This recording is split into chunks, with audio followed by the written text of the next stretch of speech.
आज 5 सप्टेंबर शिक्षक दिन. आपल्या आयुष्यात येणारी कोणतीही व्यक्ती आपल्यासाठी शिक्षक असू शकते. शाळेतले, कॉलेजचे किंवा ट्युशनचे शिक्षक आलेच, पण बऱ्याचदा आपल्याला आपले मित्र, ऑफिसचे कलीग्स आणि कधी-कधी रँडम माणसं काहीतरी शिकवून जातात. माझ्या सर्व शिक्षकांना माझा नमस्कार आणि आय एम ग्रेटफुल की मला तुमच्याकडून काहीतरी शिकायला मिळालं. आज आपण एका हाडाच्या शिक्षकाशी गप्पा मारणार आहोत. त्याचं नाव आहे हरी रामसुब्रमण्यन. आमची ओळख एका एन-जी-ओ मधून झाली आणि नंतर हळू-हळू घट्ट होत गेली. हरी एक चार्टर्ड अकाउंटंट आहे आणि त्यानंतर त्याने मिशिगन स्टेट युनिव्हर्सिटीमधून अकाउंटिंगमध्ये पी-एच-डी केली. सध्या तो Frankfurt school of finance and management जर्मनीमध्ये मॅनेजरियल अकाउंटिंग शिकवत आहे. यापूर्वी तो कल्याणच्या द फेमस एनकेज क्लासेसमध्ये शिकवायचा. त्याच्याबद्दल बरंच काही जाणून घ्यायचं आहे आणि आज आम्ही अकाउंटिंग या विषयावरच गप्पा मारणार आहोत. पण याचा अर्थ असा नाही की तुम्हाला अकाउंटिंग विषय माहीत नसला तर तुम्ही हे ऐकू शकत नाही. प्रत्येकालाच या एपिसोडमधून काहीतरी घेण्यासारखं आहे. मी प्रथमच कोणत्याच प्रश्नांची लिस्ट करून आलो नव्हतो आणि म्हणूनच आमचं कॉन्व्हर्सेशन फार फ्री फ्लोईंग होत गेलं आणि त्यामुळेच ते अधिक इंटरेस्टिंग देखील झालं आहे. बोलता बोलता 1.5 तास कसा निघून गेला हे आम्हालाच कळलं नाही. आम्ही सीए वर्सेस पीएचडी, अकाउंटिंग विषयाकडे बघण्याचा दृष्टिकोन कसा बदलायला हवा, एज्युकेशन सिस्टीम मधले रिफॉर्म्स आणि त्याचे चाललेले रिसर्च. हो, अकाउंटिंग मधले रिसर्च म्हणजे नेमकं काय असेल हे आपल्याला या इंटरव्ह्यू मध्ये समजेल. त्यानंतर आम्ही त्याने सुरू केलेल्या रेझिंग अ मॅथमॅटिशियन या एनजीओ बद्दल गप्पा मारल्या आणि मग शेवटी त्याने अकाउंटिंग स्टुडंट्ससाठी काही टिप्स आणि रेकमेंडेशन्स दिले आहेत जेणेकरून त्यांचे स्किल्स अपग्रेड होतील. हा एपिसोड आणखीन एका कारणासाठी फार स्पेशल आहे. तो म्हणजे मी प्रथमच हे संभाषण माझ्या YouTube चॅनलवर टाकत आहे. YouTubeवर तुम्ही 1.5 तासाचा एक सलग व्हिडिओ पाहू शकता आणि ऑडिओ पॉडकास्ट प्लॅटफॉर्म्सवर तुम्ही हाच एपिसोड 6 भागांमध्ये ऐकू शकता. So let's start. Hi Hari दादा. लोकांना माहिती नाहीये मी त्याला फार आधीपासून ओळखतो, त्यामुळे मी त्याला दादाच म्हणायचो. सो आता पण मी त्याला दादा म्हणणार आहे because that is what I have been calling him for lot of years नाव. आणि त्याच्याबद्दल सांगायचं झालं तर जेव्हा फर्स्ट इम्प्रेशन त्याची जी आमच्या समोर सगळ्यांसमोर जेव्हा झालेली, जेव्हा फर्स्ट आय मेट हिम, तेव्हा एक असं एकदम स्कॉलर, एकदम असा मॅथमॅटिक्स मध्ये घुसलेला कोणतरी आहे अशी एक इम्प्रेशन क्रिएट लगेच झालेली. म्हणजे मला असं फार त्याबद्दल तेव्हा असा I used to look up for him की like okay this is someone who is like थोडा असा रिस्पेक्टेड आणि कोणतरी असा काहीतरी वेगळं करतोय आयुष्यात वगैरे असा एक फील त्यावेळेला यायचा. आणि आता आफ्टर सो मेनी इयर्स तो सध्या फ्रँकफर्ट मध्ये असिस्टंट प्रोफेसर म्हणून अकाउंटिंग आणि रिलेटेड टॉपिक्स शिकवतो, जे आपण त्याच्यावरती बोलू. आणि त्याने अकाउंटिंग मध्ये पीएचडी केलेली आहे. सो आपण पहिलं त्याला हाच प्रश्न विचारू की अकाउंटिंग मध्ये पीएचडी का केले, बिकॉज तो ऑलरेडी सीए आहे, त्याचा ऑलरेडी चांगला टीचिंग आणि अशा ह्याच्यातला जॉब चालू होता. युजली हायर एज्युकेशन म्हणून सीएज एमबीए कडे वळतात किंवा सीएफए कडे वळतात, but why PhD in accounting? Thank you Swapnil. So थोडंसं प्रेशर टाकलंयस तू माझ्यावरती by saying that you looked up to me and all. But the question that you asked, that is accounting मध्ये पीएचडी का? तर मी जेव्हा सीए केलं होतं त्याच्यानंतर मी लगेच सीए स्टुडंट्सना शिकवायला सुरू केलं होतं आणि मला खूप आवडायचं. सो मी कॉर्पोरेट जॉबही केला होता, पण तेव्हा मला असं जाणवलं की अकॅडमियामध्ये जायचं आहे. त्याच्यामुळे कधी ना कधी तरी पीएचडी करायचं असा विचार तर केला होता. सो एमबीए, सीएफए ह्या सगळ्या करिअर पाथ जे असतात ते युजली तुम्हाला कॉर्पोरेट मध्ये घेऊन सोडतात. पण पीएचडी जे आहे दॅट ट्रेन्स यू स्पेसिफिकली अकॅडेमिया किंवा अकॅडमिक जॉब्स साठी. म्हणजे असं नाहीये की पीएचडी कॉर्पोरेट्स मध्ये काम नाही करत.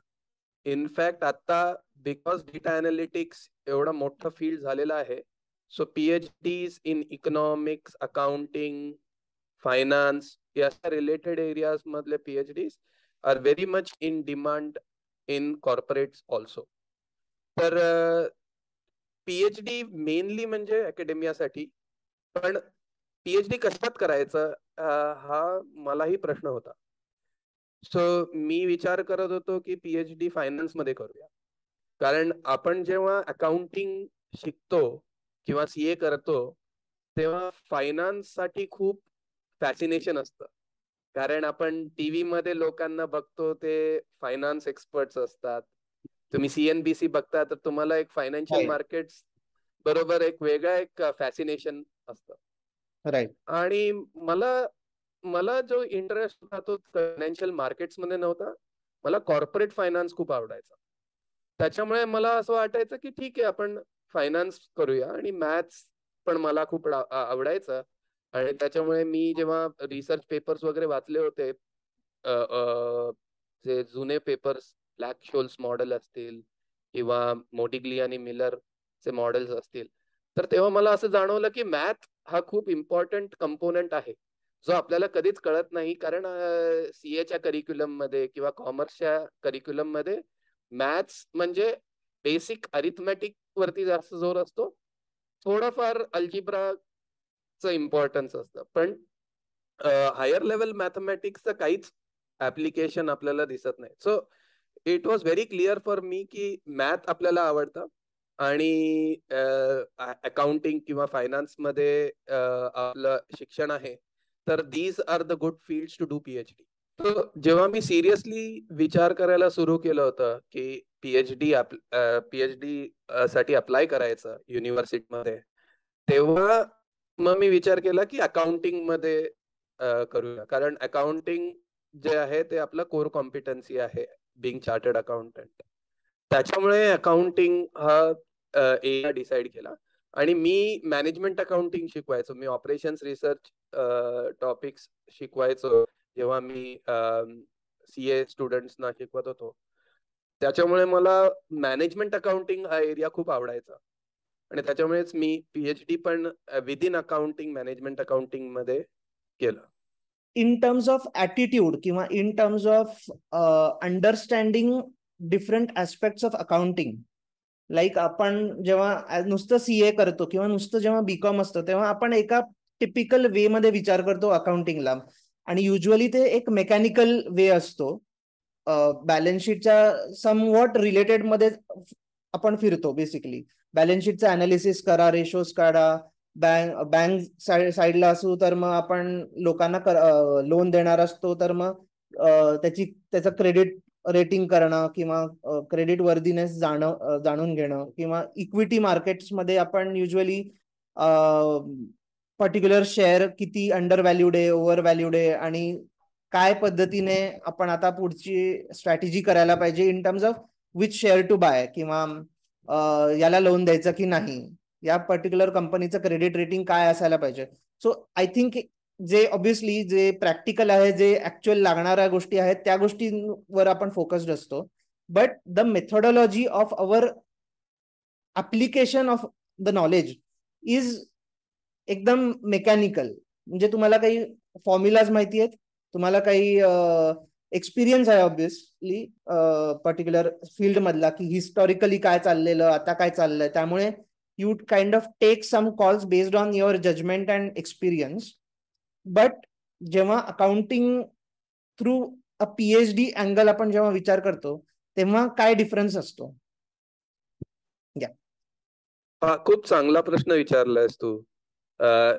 Basically if I have to summarise हा प्रश्न, इट्स अबाउट के काय वेगळं शिकायला मिळतं इन पीएचडी जे आपण सीए मध्ये नाही शिकलो, किंवा because at the end of the day सीएच्या करिक्युलम मध्ये accounting is like it's a pinnacle for accounting education.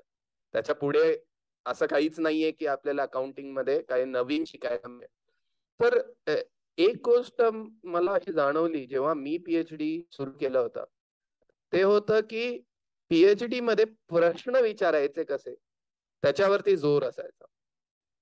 आणि आपण आपल्या पूर्ण जीवन जे आहे, ज्याच्यामध्ये आपण शिक्षण घेतलं आहे, त्याच्यामधला फोकस पूर्ण होता उत्तर कसं द्यायचं याच्यावरती.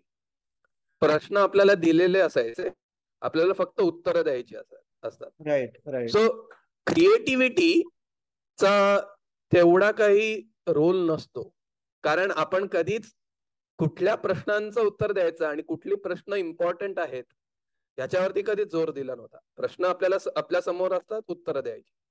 पण पीएचडी मध्ये कसं होतं की प्रश्न विचारायचे, कुठल्या प्रश्नांवरती आपल्याला काम करायचंय. सो ज्या प्रश्नांवरती उत्तर शोधायचंय ते आपल्यावरती डिपेंडेंट आहे. कोणी आपल्याला येऊन असे देत नाही की हे प्रश्न आहेत आणि तुम्ही विचार करा आता. सो हा एक मोठा डिफरन्स होता.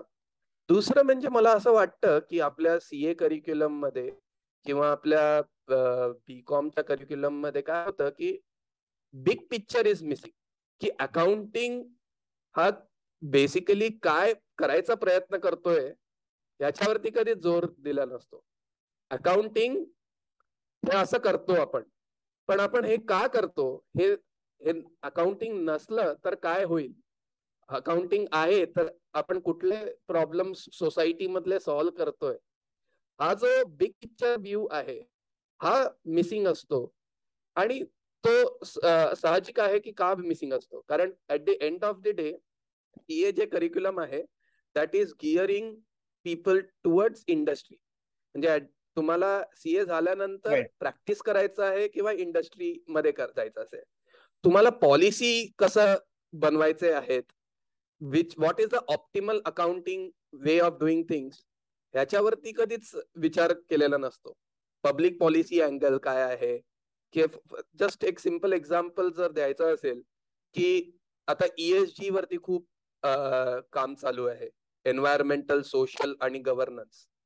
आता ईएसजी मध्ये एक इम्पॉर्टंट रोल आहे डिस्क्लोजरचा, की जे कंपनीज आहेत ते आपल्या फायनान्शियल स्टेटमेंट्स मध्ये त्यांचे ईएसजी रिलेटेड एक्सपोजर जे आहेत, रिस्क जे आहेत, ते कसे ते डिस्क्लोज करतात.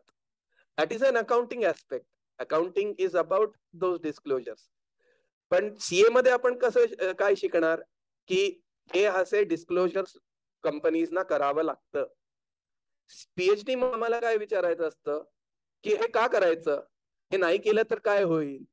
So there is lot of critical thinking that goes behind when you are doing your PhD और when you are training as a doctoral student. हा म्हणजे मला असं वाटतं की बेसिक डिफरन्स आहे. So the skill set that is required for PhD is one, determination. कारण तुम्हाला खूप सिच्युएशन्स येतात जेव्हा तुम्ही क्वेश्चन कराल की मी हे का करतोय, because it's a very frustrating process. तुम्हाला खूप वाचन करावं लागतं, खूप पेपर्स वाचावे लागतात. त्याच्यामधनं तुम्हाला शोधायचं असतं की are there any questions that are worth exploring which has not been done. Contribution, की आपण काय कॉन्ट्रीब्यूट करतोय, because every research question that you have to work on should be a new question that has not been already done. So it's a very frustrating process that way. दुसरी गोष्ट म्हणजे तुम्हाला खूप effort टाकावे लागतात. So one of the advantages of doing CA is that it has taught you how to put in the effort. म्हणजे you have already, तुमच्याकडे ते तो जो स्किल आहे की एकाच जागेवरती बसून खूप वेळ द्यायचा काही गोष्टींना, ते आपल्याला खूप एवढं काही त्रास होत नाही जेव्हा आपण पीएचडी करतो. सो एफर्ट खूप टाकावं लागतं, डिटर्मिनेशन खूप लागतं, क्युरिओसिटी लागते की प्रत्येक गोष्टींच्या पाठी हे असं का आहे, याला आपण ह्याच्यामध्ये जर 5 अझम्पशन्स आहेत तर एक अझम्पशन काढलं तर काय होईल, अशा सगळ्या क्युरिओसिटी ही ही ही खूप इम्पॉर्टंट आहे.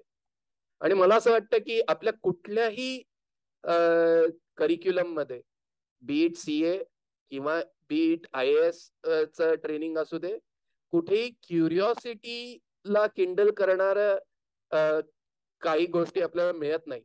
Unless we get a teacher who makes you curious, the syllabus और द करिक्युलम जे आहे राईट. ते डिझाईन्ड नाहीये की ते नॅचरली तुम्हाला क्युरियस करतं. So that is a very big change ते जे मला जाणवलं की you have to be curious. Right right. टीचरचा ऍस्पेक्ट एकदम 101% बरोबर वाटतो मला. कारण जर तेवढ्या लेवल ऑफ इंटरेस्टने जर टीचर्सने शिकवलं नाही तर बीकॉम करा, सीए करा, IAS करा, आय डोंट थिंक दॅट जे त्या लेवलचं अंडरस्टँडिंग किंवा त्या डेप्थ मध्ये आपण कधी घुसू शकतो. अदरवाईज आपण फारच सरफेस लेवल शिकू की हा 1+1=2 इथपर्यंतच आपलं माइंडसेट असेल आणि एवढाच आपलं वर्ल्ड व्ह्यू पण एवढाच होईल. But if teacher kind of gives you that kind of curiosity की हे असं पण असतं, हे तसं पण असतं, बट ह्याचं कारण काय आहे, हे असे त्याच्यात फुल डेप्थ मध्ये जाऊन जर कोणी शिकवलं आणि जर त्या डेप्थ मधून आपण ऑब्विसली आपण पण क्युरियस तेवढा व्हायला पाहिजे त्या पूर्ण प्रोसेसमध्ये. बट ते जर झालं नाही तर मग I don't think that is possible. आता फॉलोअप क्वेश्चन याच्यामध्ये हा माझा आहे की PhD इन इंडिया आणि PhD इन US और मे बी दुसऱ्या कुठल्याही देशामध्ये काय डिफरन्स आहे, आणि एस्पेशली इन अकाउंटिंग. लाईक जर कोणाला उद्या PhD करायचं आहे, but what will you suggest की इंडियामध्ये करणं बेटर होईल का बाहेर करणं बेटर आहे? PhD कुठून करायचं, this is a very personal question because वेगवेगळ्या आस्पेक्ट्स वरती फोकस आहे. सो इंडियामध्ये research in business areas in the top research journals एवढं पब्लिश होत नाही. एक्सेप्शन्स आहेत. For example Indian School of Business आहे हैदराबादला, IIMs आहेत, IIM अहमदाबाद आहे, IIM बँगलोर आहे, IIM कोलकाता आहे. या सगळ्या जागांमध्ये रिसर्च होतं. पण प्रिडॉमिनेंटली आपल्या इथे फोकस जास्त आहे टीचिंग मध्ये. जर आपण सायन्स मध्ये वगैरे गेलो तर IITs आहेत आणि IISCs आहेत जे खूप चांगले रिसर्च करतात. बट बिझनेस मध्ये it is not a very strong hold that India has in terms of research. तर त्याच्यामुळे मला असं वाटतं की if someone is really interested in teaching, then getting trained as a PhD in India is an excellent option. Because जर आपण बघितलं तर IIMs चं टीचिंग जे आहे ते मला असं वाटतं की it is one of the best in the world. The IIM faculty जे टीचिंग आहे that is better than many top universities across the world. So जर फोकस आहे टीचिंग कडे तर मला असं वाटतं की India is a very good place to do your PhD. But if you really want to learn research कसं होतं, टॉप रिसर्च जर्नल मध्ये पब्लिश करण्यासाठी तुम्हाला कसं ट्रेनिंग लागतं, काय रिस्क इन्व्हॉल्ड आहेत, तर मला असं वाटतं की it is better if you do your PhD from a reputed university abroad. त्याच्यामध्ये अजून एक गोष्ट काय आहे, इंडियामध्ये टॉप युनिव्हर्सिटीज जे आहे, ISB म्हणा, IIMs म्हणा, त्याच्यानंतर जे आहे देर is a huge gap. So variance जे आहे in terms of the quality ते खूप व्हेरी करतात. Whereas in US, that fall is gradual. म्हणजे if you leave Harvards or the MITs or Stanfords, the next ranked colleges जे आहेत, they are really good. So the gap is not that big. So right. even if you go to US and you do from a not so well reputed university मधनं जर तुम्ही PhD केला तर it's not worth as much as it is worth if you do from a good university. So it's not just India का abroad, it's also about which university you go to. आणि PhD मध्ये अजून एक गोष्ट काय, it's slightly different from MBA. कारण MBA मध्ये वगैरे कसं असतं की युनिव्हर्सिटीचा ब्रँड हा खूप इम्पॉर्टंट रोल प्ले करतो. पण PhD मध्ये तुम्हाला गाईड जो मिळतोय, that guide plays a very important role. So your guide may be at a less reputed university, but that guide is phenomenal. Right. So तुम्ही तिकडे जाणं खूप इम्पॉर्टंट आहे, जिथे चांगले गाईड मिळतात तुम्हाला, who will be a champion for you. So it's not just about their research, ते प्रोलिफिक आहेत, but they are also well connected. They are also, genuinely interested in your success. तर it's a very holistic decision. So it's not just about India का बाहेर. Right. Correct. तुझ्या PhD मधला thesis कोणता होता आणि त्यावर काय सांगू शकतो? आणि नंतर लाईक आता जेव्हा तू शिकवतोय, तर शिकवताना त्यात काय वेगळं ऍस्पेक्ट घालतो तुझा, which is different from same subject जर तो इंडियामध्ये शिकवत असेल कोणी, इंडिया नाही, इन जनरल कुठेही शिकवत असेल, बट प्रायमरीली आपल्याकडे जर कोणी शिकवत असेल, तर how different is that approach and that teaching? Okay, ह्याच्यामध्ये खूप प्रश्न आहेत, तर मी एक एक प्रश्नांवरती उत्तर देतो. पहिले म्हणजे तू विचारलंस की माझं डिझर्टेशन किंवा माझा थिसिस कुठल्या टॉपिकवर होता. मला असं वाटतं की त्याच्या आधी आपण अकाउंटिंग काय आहे ह्याच्यावरती बोललेलं बरं पडेल. बरोबर. कारण खूप लोकांना अकाउंटिंग काय करतं, अकाउंटिंग म्हणजे फक्त बॅलन्स शीट असं वाटतं, म्हणजे फायनान्शियल स्टेटमेंट असं फक्त वाटतं. तर त्याच्यावरती जरा बोलूया. सो थोडीशी हिस्ट्री पण मी सांगेन याच्यामध्ये. सो 1960च्या काळात इकॉनॉमिक्स मध्ये खूप रिसर्च व्हायचं, ते म्हणजे सिमेट्रिक मार्केट्स मध्ये रिसर्च व्हायचं. सिमेट्रिक मार्केट्स म्हणजे काय? बायर आहे आणि सेलर आहे, आणि बायर आणि सेलर दोघांनाही सेम इन्फॉर्मेशन सेट आहे.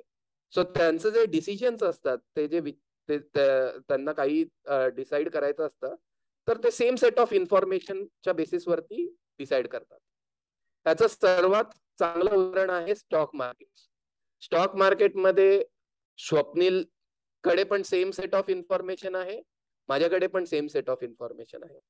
Swapnil is much better at evaluating that information. I am not. So that is different. But दोघांकडे as far as opportunity is concerned is same. Ability may differ. Ability वेगळी आहे. पण these are all symmetric markets. तो खूप research या symmetric markets मध्ये कसं काय बायर आणि सेलर पुढे येऊन ट्रान्झॅक्शन करतात ह्याच्यावरती खूप रिसर्च झालं होतं. सो ह्याच्यामध्ये काय, one of the main conclusions is price जे असतं that solve all the problem. So demand आणि सप्लाय आहे, प्राइस आहे, बायर अँड सेलर आहेत, and they do the transaction.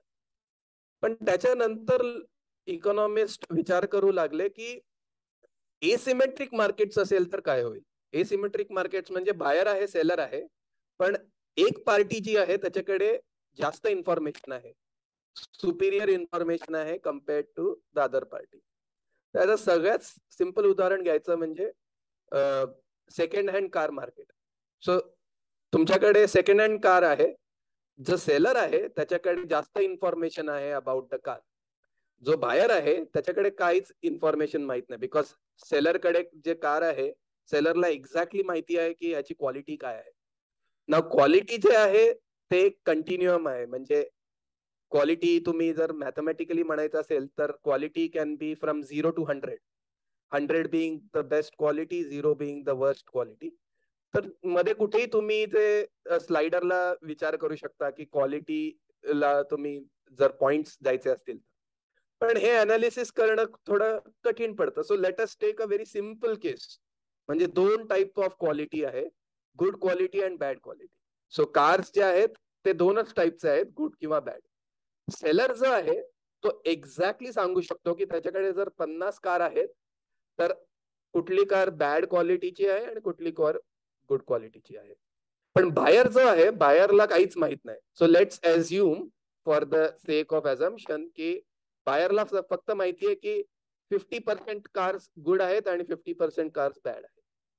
So basically buyer काय करतोय, बायर कॉइन टॉस करतोय, बिकॉज 50% चान्स आहे की गुड क्वालिटी, 50% चान्स आहे की bad quality. So it's same as tossing a coin. So ह्याच्यामध्ये प्रॉब्लेम असा होतो की no matter what price the buyer is ready to offer, कुठली प्राइस बायर ऑफर करायला रेडी आहे, buyers will stay away from the market. म्हणजे buyers त्या मार्केटमध्ये जायच्या आधी विचार करतील. का? कारण कारण एक म्हणजे ट्रस्ट इश्यू आहे की सेलरकडे जास्त इन्फॉर्मेशन असल्यामुळे seller can use that information त्यांच्या ऍडव्हान्टेज साठी. आणि हे आपण खूप बघतो. That is why in India even today people are not that comfortable buying second hand car. Because कोणाकडनं घ्यायचं, ट्रस्ट आहे, ते सगळ्या गोष्टींमुळे लोक विचार करतात. सो बेसिकली ह्याच्यामध्ये कंक्लुजन काय आहे की प्राइस जे आहे ते प्रॉब्लेम सॉल्व्ह नाही करत. म्हणजे प्राइस मुळे बायर आणि सेलर एकत्र येतीलच ह्याची खात्री नाहीये. तर ह्याच्यामध्ये आता मग नेक्स्ट विचार तुमच्या मनात असा येईल की अच्छा ठीक आहे, असा प्रॉब्लेम आहे, तर याला सॉल्व्ह कसं करायचं. लेट्स से की I want to develop a second hand car market. तर आपण काय करू शकतो. तर याच्यामध्ये बायर साइड सोल्युशन असं आहे की बायरने मेकॅनिकला बोलवायचं. मेकॅनिक बेसिकली काय करतोय is improving the chances of that coin toss. पहिले कॉइन टॉस असल्यामुळे there was only 50-50 chance. Now bringing in a mechanic, तुमचे chances of finding a good quality car increases. Right. Then तुमचं buyer आणि seller एकत्र येतील आणि transaction होऊ शकेल. हा जो अनालिसिस होता हा केला होता जॉर्ज एकरलॉफ. आणि जॉर्ज एकरलॉफला या गोष्टीसाठी नोबेल प्राइज मिळालं होतं 2001 मध्ये. आता आपण विचार करू की अच्छा या साध्या गोष्टीसाठी का नोबेल प्राइज मिळालं. तर ह्याचे इम्प्लिकेशन जे आहेत ते खूप मोठे आहेत. त्याचं इम्प्लिकेशन का मोठं आहे, कारण तुम्ही हा फ्रेमवर्कचा विचार करा. Second hand car market is just a dummy, it is just an example. Framework काय आहे, इन्फॉर्मेशन एसिमेट्री. म्हणजे दोन पार्टीज आहेत, त्याच्यामध्ये इन्फॉर्मेशन गॅप आहे. आणि हे this is the crux of accounting. हा क्रक्स का आहे अकाउंटिंगचा, कारण तुम्ही विचार करा एक कंपनी आहे आणि त्या कंपनीमध्ये सीईओ आहे ज्याला अपॉइंट केलं शेअर होल्डर्सनी. आणि शेअर होल्डर जे आहेत ते डिस्पर्स्ड आहेत. So share holders cannot control the company और मॅनेज नाही करत. का? कारण त्यांच्याकडे एक्सपर्टीज नाहीये, त्यांच्याकडे वेळ नाहीये, because they are invested in multiple organization. So त्याच्यासाठी ते काय करतात, ते अपॉइंट करतात सीईओ ला. आता सीईओ ला त्या कंपनी बद्दल जास्त माहिती आहे compared to the share holders. So automatically there is an information asymmetry. Shareholders have less information, CEOs have more information about the company. आता CEOs काय करू शकतात, CEOs can exploit that information for their own advantage. कारण ते काय म्हणतील share holders कडे, किंवा they can tell the investors की आमची जी कंपनी आहे that is the best company that you can invest in. So people जे आहेत ते मिसगाईड होऊ शकतात, कारण त्यांना माहित नाहीये एक्झॅक्टली काय चालू आहे. तर अशा गोष्टींमध्ये सीईओ कॅन ऑलवेज से की तुम्ही आमच्या फायनान्शियल स्टेटमेंट्स कडे बघा. बिकॉज फायनान्शियल स्टेटमेंट्स काय, it's like a report card. It's like a report card. ते असा विचार करा की शाळेतली मुलं आहेत, शाळेतल्या मुलांमध्ये तुम्हाला माहित नाहीये की कोण किती शहाणा आहे. तर तुम्ही जाऊन विचारता, तर ती मुलं म्हणतात की अरे आमचा रिपोर्ट कार्ड बघा ना, मार्क कम्पेअर करा. सो तसं झालं. पण प्रॉब्लेम असा होतो त्या फायनान्शियल स्टेटमेंट्स मध्ये की ते फायनान्शियल स्टेटमेंट्स बनवणारे पण सीईओच आहेत. म्हणजे जे बनवणारे आहेत नॉट ऍक्च्युअली सीईओ आहे, बट त्यांच्या अंडरच काम करणारे आहेत. अल्टिमेट रिस्पॉन्सिबिलिटी जी आहे ती सीईओची आहे. त्याच्यामुळे सीईओ काय करू शकतो की ते फायनान्शियल स्टेटमेंट्स त्याला जसं पाहिजे तसं तो ट्विक करू शकतो. बरोबर. कारण at the end of the day financial statements मध्ये पण काही जजमेंट्स इन्व्हॉल्ड असतात. आणि there is, it's not like everything is black and white in financial statements. There are grey areas, there is a judgement involved. So you can use it to your own advantage. मग अशा गोष्टी ह्याच्यामध्ये असा problem होतो की share होल्डर्सना trust नाही करू शकत. सॉरी, शेअर होल्डर्स फायनान्शियल स्टेटमेंट्सना ट्रस्ट नाही करू शकत. तर ह्याच्यामध्ये शेअर होल्डर्स काय करतात they bring in a mechanic, and that mechanic in the case of corporates is the auditor. So what is the auditor doing? Auditor म्हणतो की हे जे फायनान्शियल स्टेटमेंट्स आहेत ते ट्रू अँड फेअर व्ह्यू देतात. So ते कधीच सांगत नाही की हे करेक्ट आहे, because there is nothing called correct in case of financial statements, कारण त्याच्यामध्ये जजमेंट वगैरे इन्व्हॉल्ड आहे. पण ऑडिटरचा मेन रोल जो आहे तो मेकॅनिकचा आहे. तर हे का खूप महत्वाचं आहे? जेव्हा मी हे वाचलं होतं तेव्हा मला असं जाणवलं की आपण नेहमी विचार करतो ऍज अ चार्टर्ड अकाउंटंट की द डिमांड जो आहे ऑडिटरचा दॅट इज बिकॉज रेग्युलेशन आहे. करेक्ट. पण असं नाहीये की रेग्युलेशन नसेल तरीही shareholders will demand for audit. का? Because there is information asymmetry. So tomorrow if you don't have information asymmetry we don't need audit. त्याच्यामुळेच प्रायव्हेट कंपनीजना ऑडिट नाही करावं लागत. का? कारण प्रायव्हेट कंपनीमध्ये मॅनेजर किंवा सीईओ जो आहे आणि शेअर होल्डर जो आहे तो एकच माणूस असतो. सो अशा जेव्हा आपल्याला फ्रेमवर्क कळतो तेव्हा आपलं अकाउंटिंगचं अंडरस्टँडिंग खूप वाढतं. मग त्याच्यानंतर कळतं अच्छा ऑडिटरला म्हणूनच एक सेपरेट ऑडिट कमिटी असते, शेअर होल्डर्स अपॉइंट करतात, सीईओ नाही अपॉइंट करू शकत. कारण इमॅजिन सेकंड हँड कार मार्केटमध्ये सेलरने जर मेकॅनिकला अपॉइंट केलं तर it doesn't solve the problem. So हा फ्रेमवर्क तुम्हाला जर कळला तर ते खूप इम्पॉर्टंट होतं आणि मग तुमचं अंडरस्टँडिंग ऑफ अकाउंटिंग खूपच वाढेल असं मला वाटतं. आणि जो तू म्हणालास की रिलेटेड टू टीचिंग, हाच पॉइंट मला टीचिंग बद्दल घेऊन यायचा आहे की मी आधी शिकवायचो, आता पण शिकवतो. म्हणजे पीएचडीच्या आधी मी जेव्हा शिकवायचो मला हा बिग पिक्चर नव्हता. आणि असं नाहीये की मी बाहेरचं काही सांगायचो नाही किंवा सिलेबसच्या बाहेरचं मी शिकवायचो नाही. मी शिकवायचो पण तेवढंच शिकवायचं जेवढं माझं अंडरस्टँडिंग होतं आउटसाइड द सिलेबस. पण आता जेव्हा जर मी सीए स्टुडंट्सना शिकवलं की माझं फर्स्ट लेक्चर हा एक्झाम्पल असेल की ह्याच्यामध्ये मला असं वाटतं की ऑडिटिंगच्या फर्स्ट लेक्चर मध्ये हे जे फ्रेमवर्क आहे ते सांगणं खूप गरजेचं आहे. आणि ह्याला जर मी एक्सटेंड केलं तर ह्याच्यामध्ये हा होता बायर साइड सोल्युशन, जो सेकंड हँड कार मार्केटमध्ये बायर्स काय करू शकतात. But at the same time सेलरला पण इन्सेंटिव्ह आहे की सेलरने काय केलं की त्यांच्या बायर आणि सेलर मध्ये ट्रान्झॅक्शन होईल. सो आणि कधी कधी buyer side solution may be too expensive और buyer side solution may not exist. Sir seller side solution काय आहे की seller can give a warranty on the second hand car. कारण वॉरंटी जे आहे ते बॅड क्वालिटी कार्स वरती expensive आहे. सो जो तुमचा वॉरंटी आहे दॅट इज अ सिग्नल की this is a good quality car. So that signal helps seller to attract buyers. मग तुम्ही हाच फ्रेमवर्क दुसरीकडे कुठे अप्लाय करू शकता? Employment market. So there is a employee who wants to get hired. Employer आहे ज्याला हायर करायचं आहे. Of course employee has more information about their ability. आणि एम्प्लॉई काय करू शकतात? दे कॅन ऑलवेज क्लेम की they are the best employees that the employer can hire. पण एम्प्लॉयर कडे बायर साइड सोल्युशन नाहीये. एम्प्लॉयर इथे मेकॅनिकला घेऊन येऊ शकत नाही. There is no mechanic concept here. So here employee कसं काय स्टँड आउट होतो compared to others is your education. Educational qualification का इकडे इम्पॉर्टंट होतं? Because it's a signal about your ability.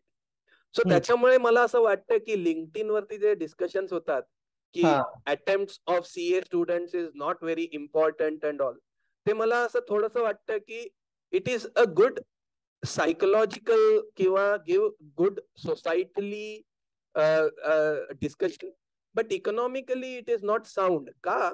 कारण when I am hiring a new employee, माझ्याकडे त्याच्या ability बद्दल काहीच सिग्नल्स नाहीयेत. So I am grabbing these signals. First attempt आहे का, रँकर आहे का, signals which make you stand out. Of course, 10 years down the line, they don't matter. Why they don't matter? Because you have other information sets on the basis of which you can decide. म्हणजे तुमचे decision जे असतात त्याच्यामध्ये तुम्ही weights देताय ना. तुमच्याकडे 5 points आहेत किंवा 5 पॉइंटर्स आहेत. तुम्ही सगळ्या गोष्टींना वेगवेगळे वेट्स देताय. जेव्हा 10 वर्ष झालेली असतात तेव्हा तुम्हाला कळतं की हा याचे 3 अटेम्प्ट आहेत, 5 अटेम्प्ट आहेत, इररिलेव्हंट आहे, कारण this person has perform really well in the last 10 years. So you will give more weight to that information. But जेव्हा तुम्ही नवीन असता तेव्हा तुमच्याकडे इन्फॉर्मेशन सेट कमी असतं, तर तुम्ही या पॉइंटर्स कडे जातात. So there is a basic economic argument why organizations are selecting first attempt chartered किंवा हायर मार्क्स जे इम्पॉर्टन्स आहे. तर हा जो मॉडेल होता ज्याच्यामध्ये सेलर साइड सोल्युशन दिला होता, हा मायकल स्पेन्सचा डिझर्टेशन होता, थिसिस होता. आणि मायकल स्पेन्सला पण एसिमेट्रिक मार्केटच्या अनालिसिस साठी नोबेल प्राइज मिळालं होतं.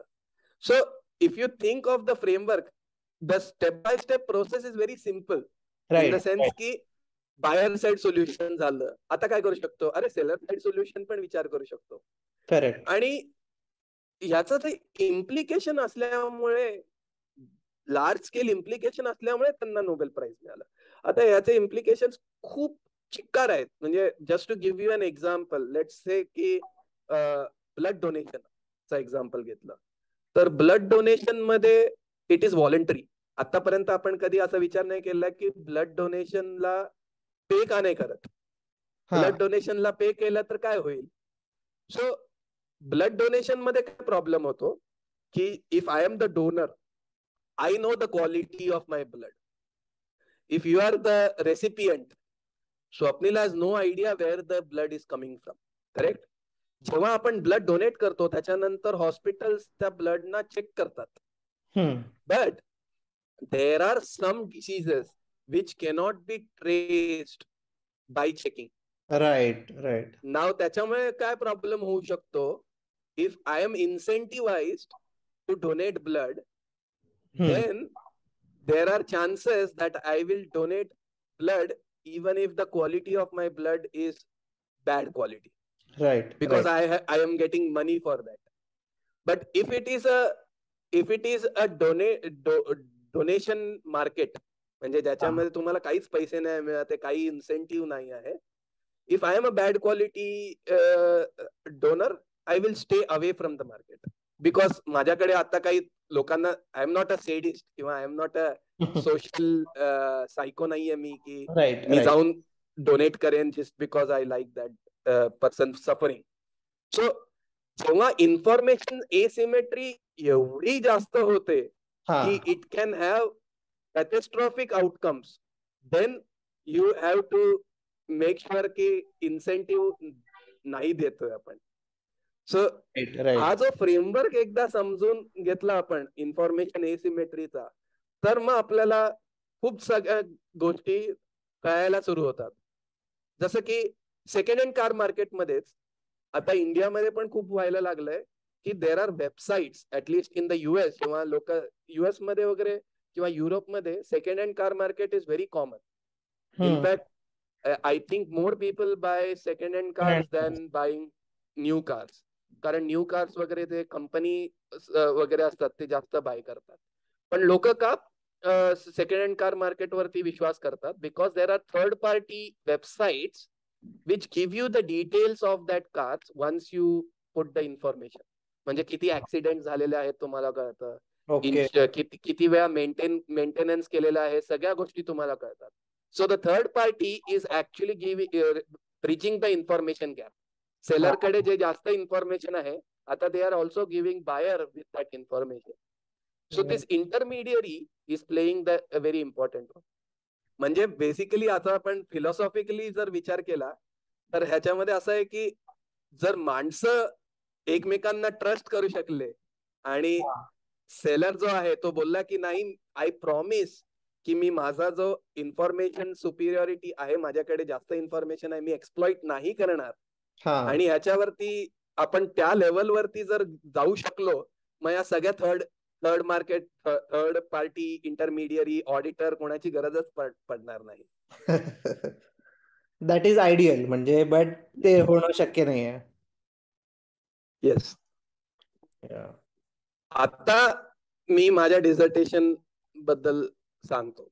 सो त्याच्या आधी पण मला असं वाटतंय की थोडंसं क्लॅरिफिकेशनची गरज आहे की अकाउंटिंग मध्ये बेसिकली काय आहे की आपण अकाउंटिंग इज अबाउट मेजरमेंट, की आपण काय काय गोष्टी कशा मेजर करतो त्याच्यावरती आहेत विद इन ऑर्गनायझेशन. आणि अकाउंटिंगला कसं वापरलं जातं त्याच्यावरती रिसर्च होतं. सो अकाउंटिंग हे आउटसाइडर्स वापरतात, जसे इन्व्हेस्टर्स आहेत किंवा गव्हर्नमेंट आहे, they use the accounting information. Accounting information हे इंटरनल युजर्सही वापरतात, जसे मॅनेजर्स आहेत, त्यांना डिसाइड करायचं असतं की मी काय डिसिजन. इंटरनल युजर्स जे आहेत मॅनेजर्स कसे अकाउंटिंग इन्फॉर्मेशन वापरतात, तो माझा एरिया ऑफ रिसर्च आहे, विच इज मॅनेजरियल अकाउंटिंग. बाहेरचे पार्टीज कसे इन्फॉर्मेशन वापरतात, दॅट इज फायनान्शियल अकाउंटिंग.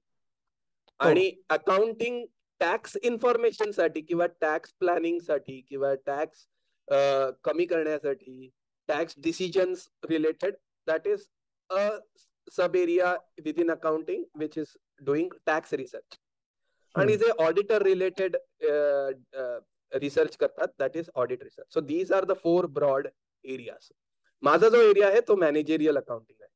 तर माझ्या डिझर्टेशन मध्ये, थिसिस मध्ये मी काय बघतोय की जेव्हा पॉझिटिव्ह इकॉनॉमिक शॉक्स येतात किंवा जे sudden there is a change in the business environment, त्याच्यामुळे तुम्हाला रेव्हेन्यूज वाढायला सुरू होतात, मग तेव्हा तुम्ही ऑपरेटिंग डिसिजन्स कसे घेतात, तेव्हा तुम्ही कॉस्ट मॅनेजमेंट कसं करता.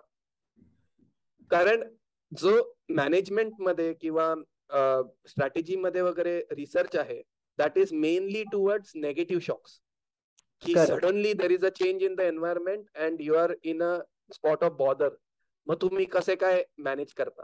Right right. पण पॉझिटिव्ह शॉक वरती खूप कमी लोकांनी विचार केला आहे किंवा कमी लोकांनी रिसर्च केला आहे. तर मी माझ्या डिझर्टेशन मध्ये काय केलं की युएस मध्ये शेल बूम झाले होते. शेल बूम मध्ये म्हणजे काय की ऑइलचं जो फ्रॅकिंग होतं ते युजली व्हर्टिकली करतात आणि तिकडनं ऑइल जनरेट करतात. पण युएस मध्ये हॉरिझॉन्टल फ्रॅकिंग सुरू झालं होतं.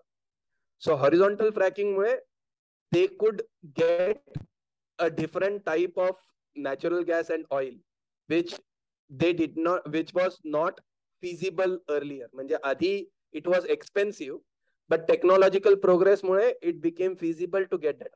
So याच्यामुळे काय होतं की because it is horizontal fracking, जास्त लँड कव्हर होते म्हणजे ऑइल कंपनीज आहेत त्यांना ते लँड विकत घ्यावं लागतं किंवा लीज वरती घ्यावं लागतं. आणि हे सगळ्या मोस्टली रुरल एरियाज मध्ये होतं.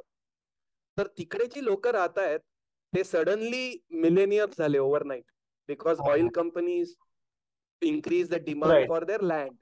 राईट. सो याच्यामुळे काय झालं, इकॉनॉमी बूम झाली त्या रुरल एरियाज मध्ये. आणि साहजिक आहे की हे लोक पैसे घेऊन कुठे जातील, बँकेत जातील. So banks also got a increase in their activities, ki suddenly there is a demand for loans, there is a demand for there is an increase in deposits. मग आता बँक्स हे ऑपरेशन्स कसे काय मॅनेज करणार, कारण they had not अँटिसिपेटेड दिस. आणि आता challenge कसा होतो की जेव्हा बूम सुरू झाला मला काहीच एक्सपर्टीज नाहीये, so I may assume that the boom is temporary, so my decisions will be different as compared to थोडी वर्ष झाली मला असं कळायला लागलं की okay it seems like the boom is going to stay, then my decisions will be different. Because तुम्हाला तो तुमचा जो बिझनेस एन्व्हायरमेंट आहे तो अननोन आहे किंवा जो चेंज झाला आहे तो तुम्ही विचार नव्हता केला आणि तुमची एक्सपर्टीज नाही, कारण shale boom is outside your knowledge base. So there is a benefit of waiting to understand what is happening and make decisions. So you delay the decisions. So याच्यामध्ये एक बेनिफिट काय आहे या अनालिसिस मध्ये, in the initial part of the boom, जेव्हा boom झाल्यानंतर लगेच it increase your revenues, but there is uncertainty की हे बूम आहे का नाही आहे. आणि in the later part there is increase in revenue but less uncertainty. So you can separate out की अनसर्टन्टीचा इफेक्ट काय आहे तुमच्या डिसिजन मेकिंग वरती. आता तुम्ही विचार केला की it is very different from let's say Covid related uncertainty, because कोविडमुळे काय झालं होतं की there was a decrease in demand and there was uncertainty, and sometimes that uncertainty also leads to a decrease in demand. So तुम्हाला separate out करणं the effect of decrease and effect of uncertainty is slightly difficult in those settings. आता जर parallel example जर घ्यायचा असेल तर I can think of companies like Amazon. कारण 2021 मध्ये जर तुम्ही बघितलं, Amazonला खूप फायदा झाला होता कारण लॉकडाऊन असल्यामुळे ऑनलाईन परचेसेस खूप वाढले होते. करेक्ट. पण आता अमेझॉन साठी this is tricky. It is revenue त्यांची वाढतीये, पण they don't know whether the demand increase temporary आहे का हे लॉंग टर्म आहे.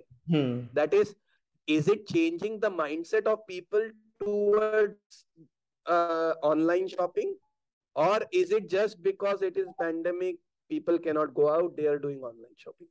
And if you see the decisions that Amazon made, Amazon hired a lot of employees who were temporary employees because they did not want to take a stand.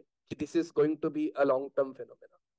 Right. So there is a difference between how businesses behave when there is a change in the business environment that is unknown to them, and if there is an increase in demand जेव्हा business environment त्यांना माहिती आहे. It's much easier for them to make those decisions when they know about the environment, because that is exactly what they do day in and day out. So on a whole this ह्या subject वरती माझं dissertation होतं. Okay okay, nice nice. So एक म्हणजे before dissertation जे तू points सगळे आधी मांडले in terms of asymmetric information आणि हे, सो मला तरी वाटतं की आपल्याला या गोष्टींचं काहीच म्हणजे जसं तू म्हणाला काहीच शिकवलं जात नाही इन टर्म्स ऑफ ऑडिटिंग का लागतं किंवा अकाउंटिंग का लागतं आणि त्याचं लार्जर कनेक्शन किंवा एक मॅक्रो पॉइंट ऑफ व्ह्यू काय आहे. युजली एक असं वाटतं, आता मी पण जेव्हा ऑडिटिंग बद्दल विचार करायचो किंवा जेव्हा ऍक्च्युअली ऑडिटिंग करायचो आर्टिकलशिप मध्ये वगैरे, तेव्हा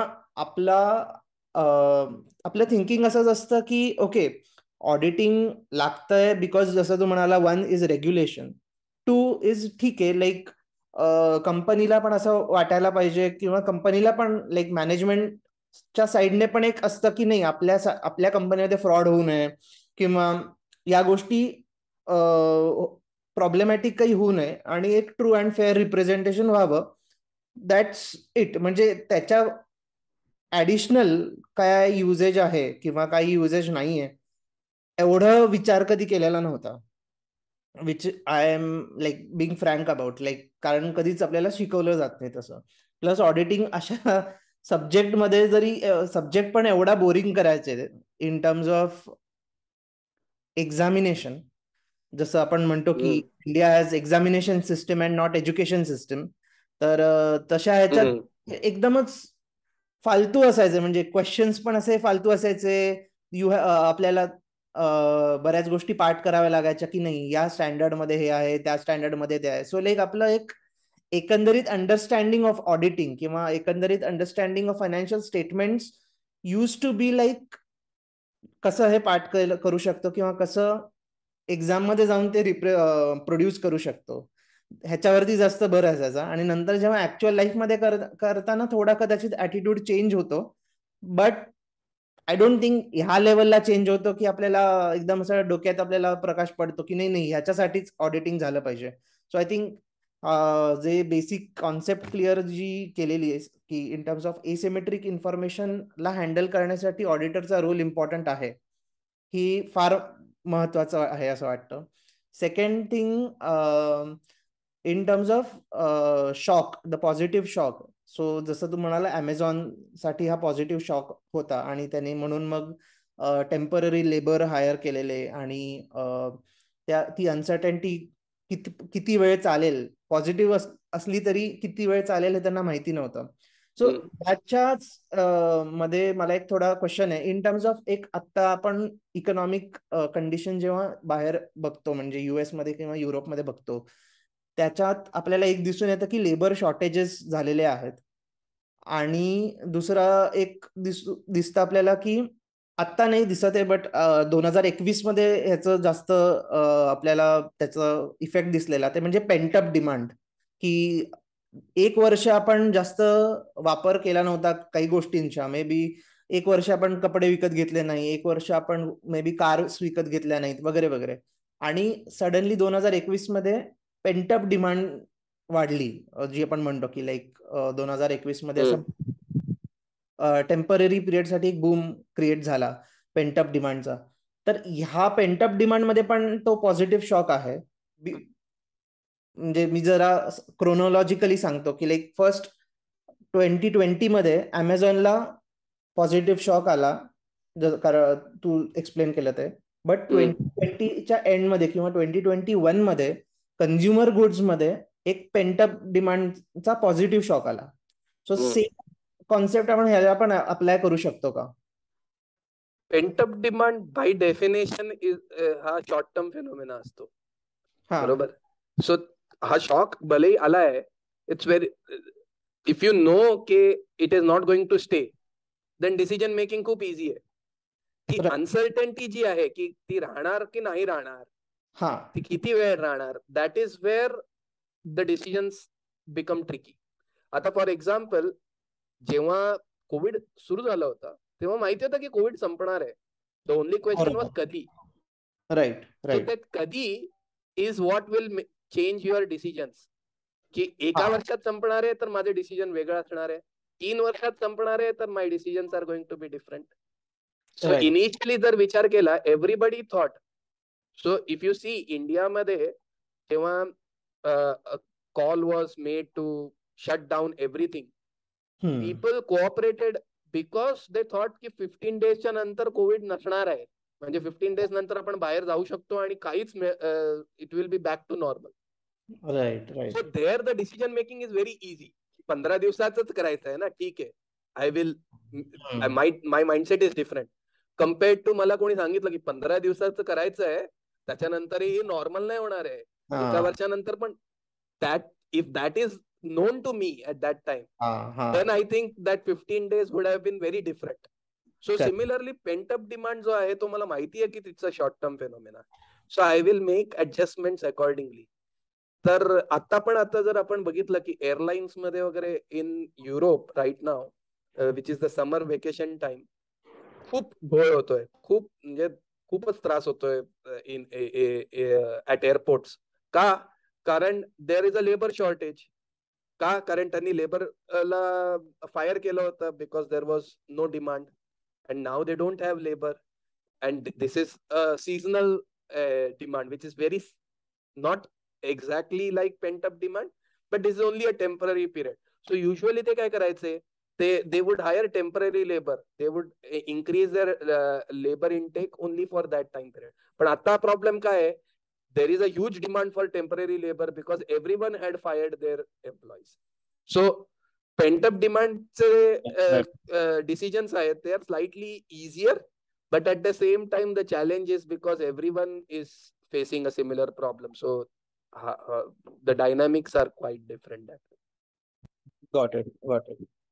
So मी जस्ट बघत होतो की आता लेटेस्ट तुझ्या एका डिझर्टेशनला अवॉर्ड मिळाला तर त्याबद्दल काय सांगू शकतो की कसलं अवॉर्ड होतं काय होतं आणि अमेरिकन अकाउंटिंग असोसिएशन मध्ये काय असतं की अमेरिकन अकाउंटिंग असोसिएशन मध्ये मॅनेजमेंट अकाउंटिंग सेक्शन म्हणून आहे तर तिकडे डिसर्टेशन जर तुमचा थिसिस असतो तो तुम्ही सबमिट करू शकता so immediately after you graduate तुमचं पीएचडी झाल्यानंतर एका वर्षात तुम्हाला ते सबमिट करायचं असतं आणि त्याच्यामध्ये ते सिलेक्ट करतात विनर आणि रनर अप तर मला रनर अप कॅटेगरीमध्ये तो अवॉर्ड मिळाला होता सो रिसेंटली आता सॅन डिएगो मध्ये त्यांची एक कॉन्फरन्स झाली होती 31 जुलैला तर त्याच्यामध्ये तो अवॉर्ड त्यांनी मला दिला होता ऍक्च्युली त्याच मध्ये मला एका टीचिंग केस साठी पण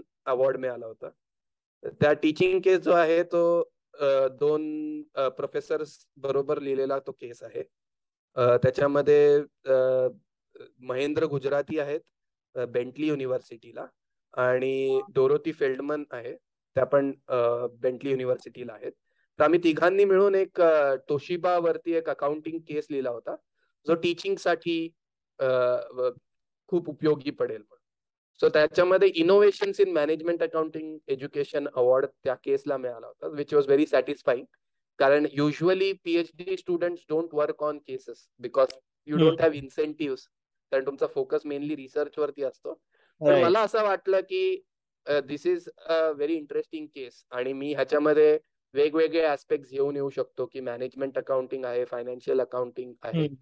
तर it was a great opportunity. Luckily Mahendra Gujarati जे आहेत ते त्यांनी मला विचारलं की we need someone who understands management accounting well on this case, तर विल यू बी इंटरेस्टेड. तर माय ऍडवायझर जे आहेत, as I said, the role of advisor is very important. त्यांनी मला खूप एनकरेज केलं की तू हे केलं पाहिजे, कारण you really enjoy teaching, you are passionate about it, so you should work on this. Although many people will tell you की नको करूस म्हणून, पण मला असं वाटतं की तू केलं पाहिजे. आणि डिझर्टेशन जो असतो त्याच्यामध्ये तुमच्या ऍडवायझरचा खूप मोठा रोल असतो, कारण त्यांचं गायडन्स जे असतं ते खूप इम्पॉर्टंट असतं. त्याच्यामुळेच तो जो डिझर्टेशन अवॉर्ड जो असतो तो फक्त कॅन्डिडेटला नसतो, तो त्यांच्या ऍडवायझरला पण दिला जातो. जो माझ्या ऍडवायझरला पण तो अवॉर्ड मिळाला आहे. Great great, congratulations. थँक्यू. आणि बिफोर एव्हरीथिंग, म्हणजे तू पीएचडी वगैरे करायच्या आधी एक raising a mathematician foundation establish केलेली होती, तर त्या रिलेटेड काय सांगू शकता? Sir, raising a mathematician foundation आम्ही सुरू केली होती 2013 मध्ये. तर आम्ही 4 होतो त्यांनी ही संस्था सुरू केली होती. आणि one of the reasons how it got started was, मी सीए फायनल स्टुडंट्सना शिकवायचो. पण मला असं जाणवलं की सीए फायनलची जी मुलं आहेत ते कारण त्यांच्याकडे वेळ नाहीये, ते सब्जेक्ट्स मध्ये जास्त रुची घेऊन शिकत नव्हते. म्हणजे त्यांचा अल्टिमेट गोल होता की सीए क्लिअर करून जॉब. त्याच्यामुळे मी सुरू केलं शिकवायला 11वीच्या मुलांना.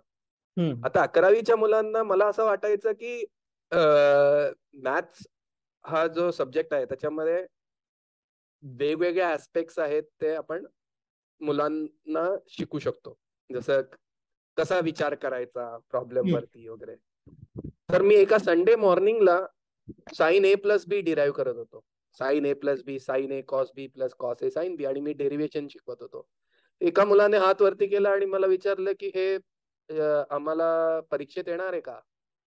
तर मला असं जाणवलं की 11वी पण जरा लेट झालं, आपल्याला अजून लवकर सुरू करावं लागेल ती माइंडसेट घडवण्यासाठी. तर म्हणून मी 8वीच्या मुलांना तेव्हा रिजनल मॅथमॅटिक्स ऑलिम्पियाड शिकवायला सुरू केलं. तेव्हा अजून एक मित्र माझा विनय नायर म्हणून आहे, त्यांनी मला असं सांगितलं की तुझ्याकडे स्किल आहे जी मी कुठे बघितली, आणि दॅट इज तू मॅथ्स आणि फायनान्स, इकॉनॉमिक्स ह्यांना सगळ्यांना एकत्र घेऊन येतोस, आणि हे कुठल्याही शाळेच्या मुलांना मिळत नाही. तर मला असं वाटतं की मी जिथे जातो, ज्या ज्या शाळेत जातो, तिथे तू पण यावं आणि तू त्या मुलांना ते दाखवावं. मग आम्ही तेव्हा आमच्या बरोबर एक मुंबई युनिव्हर्सिटीचे असिस्टंट प्रोफेसर होते, मंदार भानुशे म्हणून. त्यांनी सांगितलं की आपण पॅन इंडिया लेवलवरती का नाही करत. तर मी किंवा विनय आम्ही एवढा मोठा विचार करतच नव्हतो. मंदार भानुशे जे होते ते त्यांनी आमच्या मनात असं टाकलं, आणि आम्ही मिळून, माझा अजून एक मित्र आहे गोविंदा गोयल म्हणून, तो पण सीए आहे, आम्ही चौघांनी मिळून ही संस्था तेव्हा सुरू केली होती. तर मेन ऑब्जेक्टिव्ह असा होता की मुलांमध्ये क्युरिओसिटी डेव्हलप करून रिसर्च ऍटिट्यूड डेव्हलप करण्याचा प्रयत्न करायचा. तर आम्ही फर्स्ट इयर मध्ये 10,000 शाळांचा डेटाबेस क्रिएट केला होता. And thanks to many of my students, many volunteers जे होते त्यांनी खूप मदत केली त्याच्यामध्ये. one of the pioneers in creating those database was now my wife Hetal. So त्यांनी वगैरे खूप मेहनत करून तो डेटाबेस बनवला होता. आणि 2014 मध्ये आम्ही पहिला प्रोग्राम केला होता called as raising a mathematician training programme. त्याच्यामध्ये आम्ही काय करतो की आम्ही 100 students all over India select करतो आणि त्यांना हायर लेवल मॅथमॅटिक्स वरती ट्रेनिंग देतो. आणि 7 डेजचा वर्कशॉप असतो जो फ्री ऑफ कॉस्ट असतो फॉर स्टुडंट्स. फूड, अकोमोडेशन सगळं आम्ही बेअर करतो. त्यांना फक्त ट्रॅव्हल करून तिथे यायचंय. सो 2014 ते 2019 हे हा जो प्रोग्राम झाला होता तो रामरत्न विद्या मंदिर भायंदर मुंबईला झाला होता. 2020 पासून आम्ही कोलॅबोरेट केलेला आहे चेन्नई मॅथमॅटिकल इन्स्टिट्यूट बरोबर. चेन्नई मॅथमॅटिकल इन्स्टिट्यूट ही जी संस्था आहे it's a top university for math and theoretical computer science physics in India.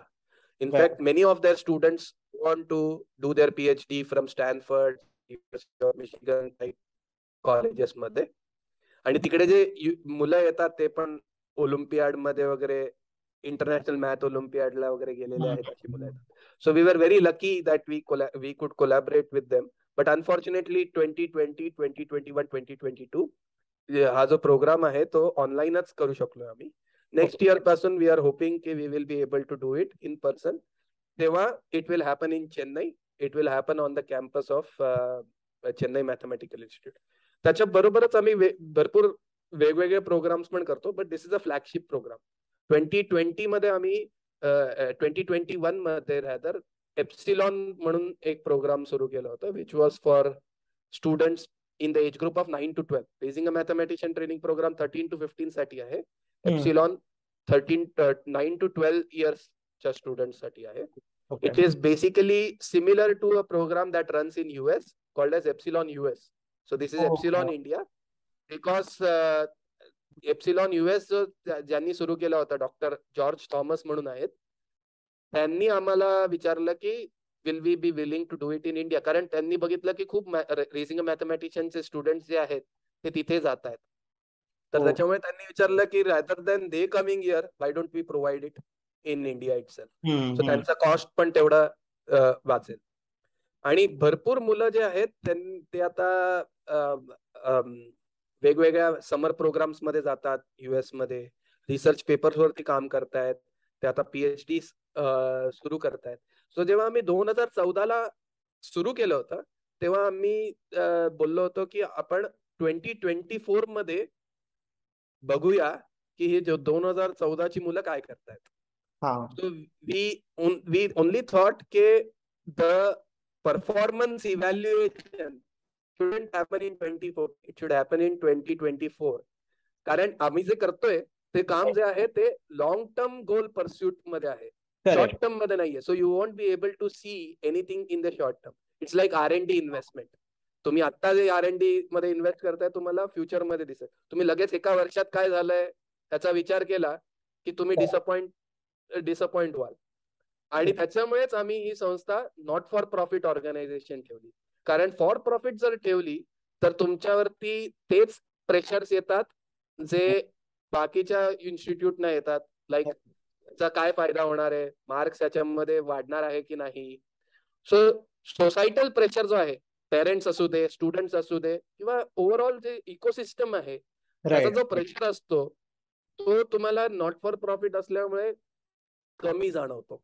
आणि स्टुडंट्स पण तुम्हाला तसेच मिळतात who are not inclined towards this particular marks किंवा getting short term benefits out of the program. Nice. खूपच छान. म्हणजे आणि आता लास्ट चे काही क्वेश्चन्स जे असं वाटतं की लाईक बिकॉज तू टीचिंग बरोबर एवढा क्लोज झालेला आहेस आणि इन टर्म्स ऑफ ते तुझं पॅशन आहे.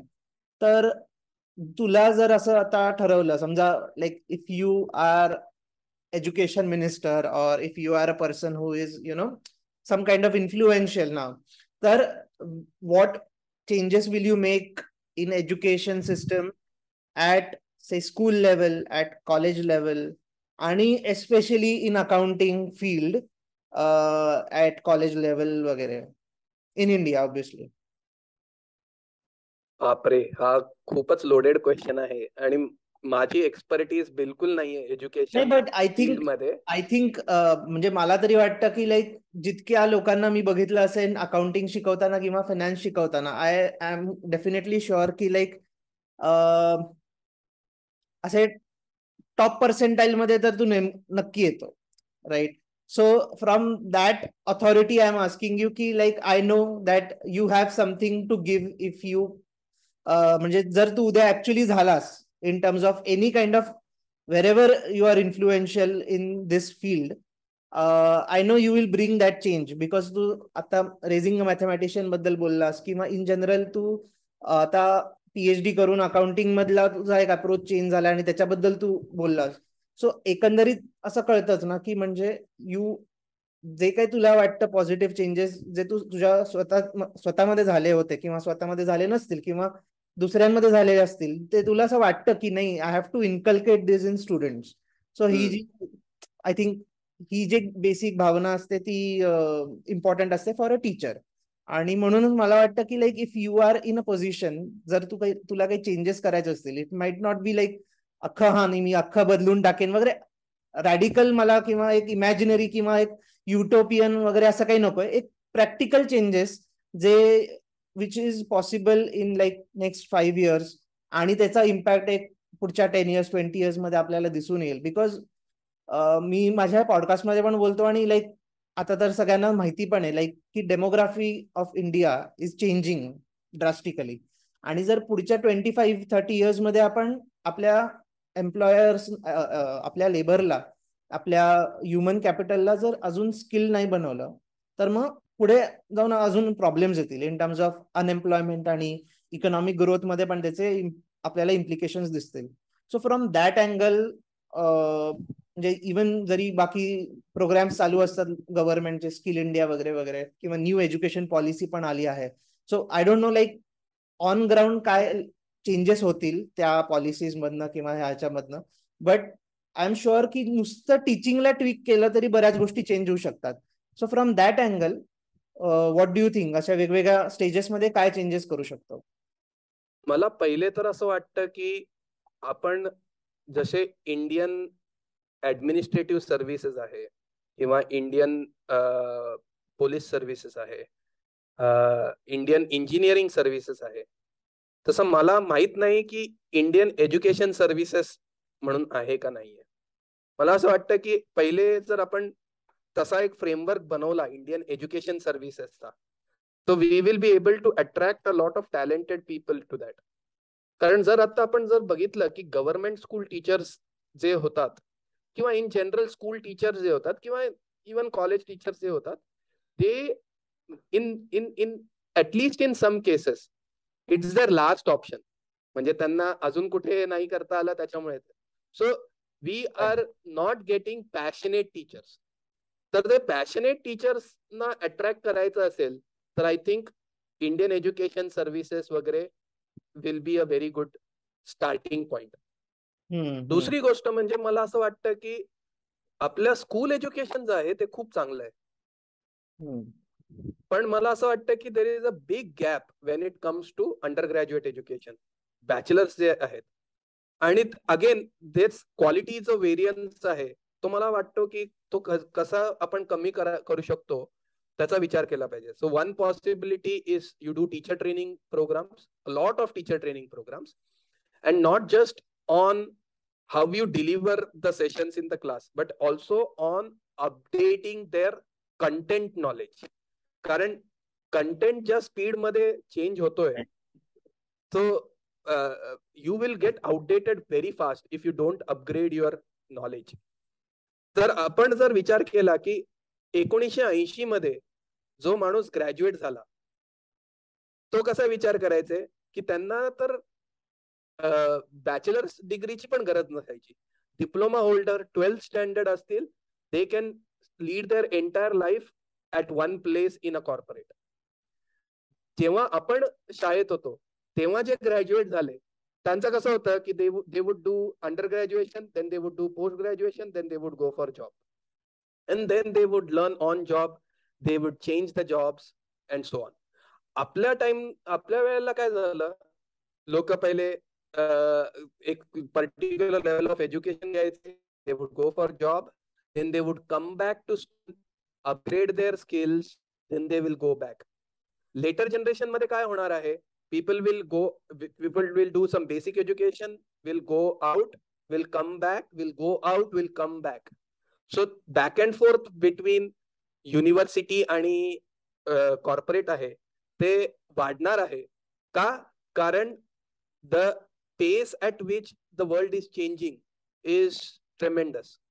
माझा एक पेट एक्झाम्पल आहे IPL.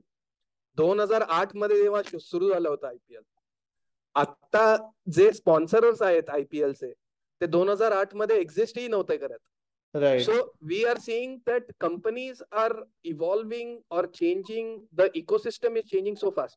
So त्याच्यामध्ये टीचर्स जे आहेत ते पण आता तेच इकॉनॉमिक्स मध्ये AC पिगूचं डेफिनेशन काय आहे, किनिशनचं काय आहे, but we will have to teach them relevant things which we are witnessing now. ते कसं करता येईल, कारण सिलेबस तर अपडेट होणार नाहीये, कारण सिलेबस अपडेट व्हायला there is a huge bureaucratic process. Right. So the syllabus updating will not happen every year. It will take time. So त्याच्यामुळे काय होतं, teachers who are teaching from the syllabus, from the textbook are going to suffer because you are not teaching things that are relevant, जे आता important आहे.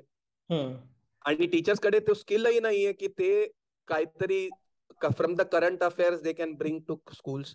So त्याच्यामध्ये मला असं वाटतं की teacher training workshops which can upgrade on their content is very important. आणि every university will have to devote time, allow them to devote time for that, include that in their performance evaluation. फक्त तुम्ही हे करून चालणार नाहीये, तुमच्या performance evaluation मध्ये that will be very very important. कारण unless and until you incentivize these things, people are not going to do it.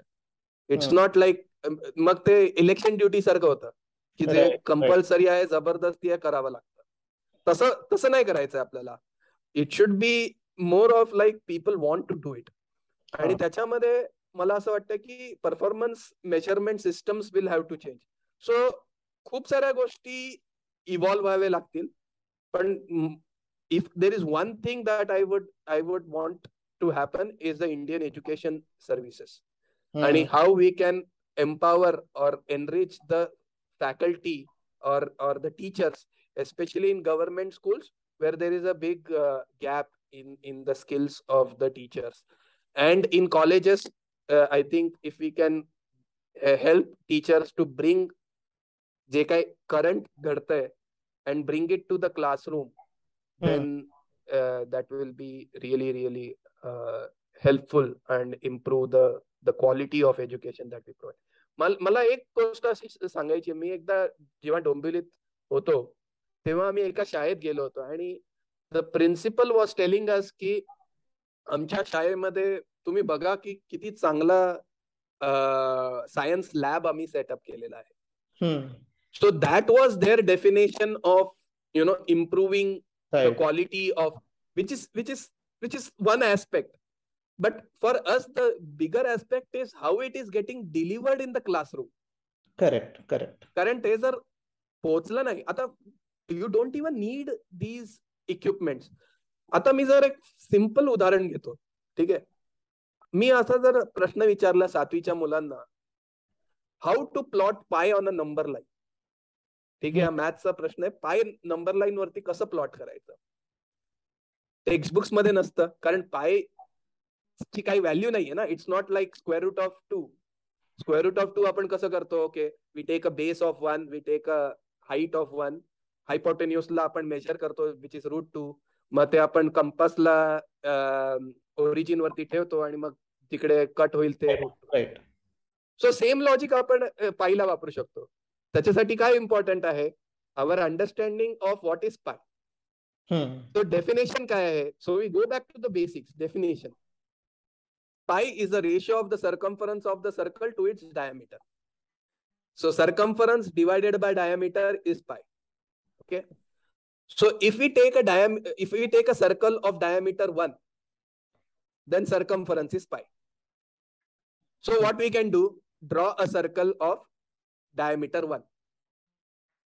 Circumference कुठे जिकडे सुरू होत आहे कुठेही आपण सुरू करू शकतो, तिकडे थ्रेड ठेवायचं, पूर्ण सर्कल वरला गोल करायचं, आणि जिकडे जे संपते ते कापायचं.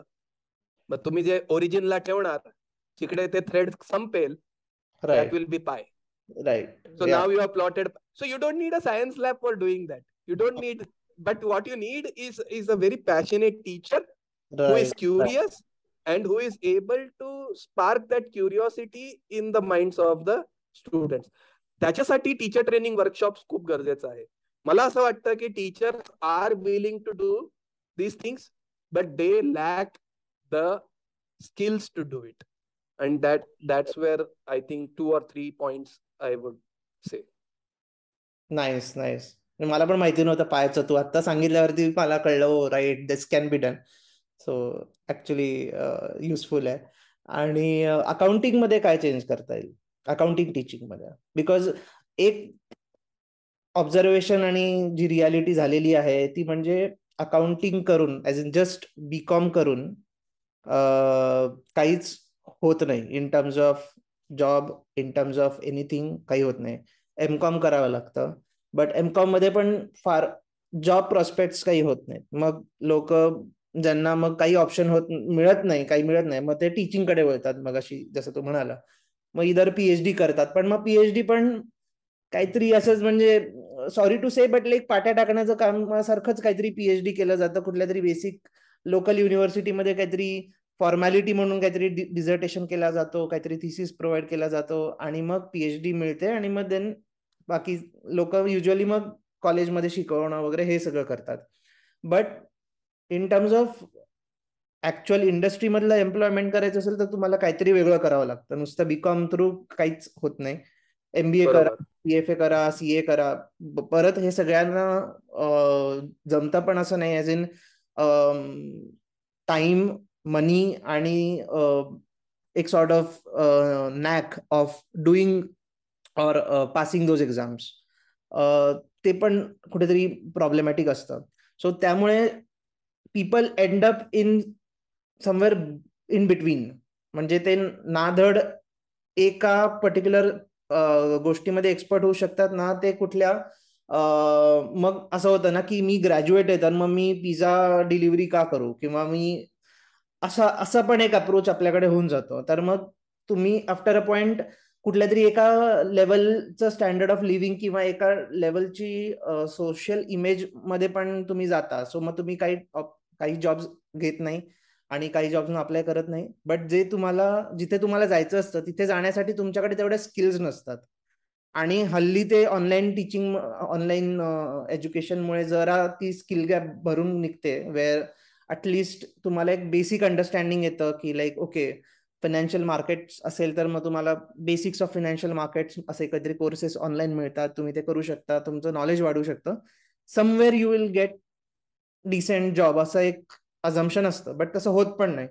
सो वन थिंग इज, बीकॉमला असं स्टार लेवलला कसं आणता येईल इन टर्म्स ऑफ की बीकॉम आहे तर मग काय प्रॉब्लेम आहे. म्हणजे आय रिमेंबर आपल्या आई वडिलांच्या वेळेमध्ये वगैरे बीकॉमलाच जॉब मिळायचे and there was no problem in giving that job. But आता असं होतं की बीकॉमला हायर करणं पण ट्रिकी होतं, बिकॉज यू नेव्हर नो की त्याला किती येतं, तो किती ऍक्च्युअली शिकून पास झाला आहे. तो हा एक फंडामेंटल प्रॉब्लेम येतो. So like how will you change that? म्हणजे ह्याच्यात पण आय डोंट थिंक मॅसिव्ह चेंजची गरज आहे. Some smaller aspects are required.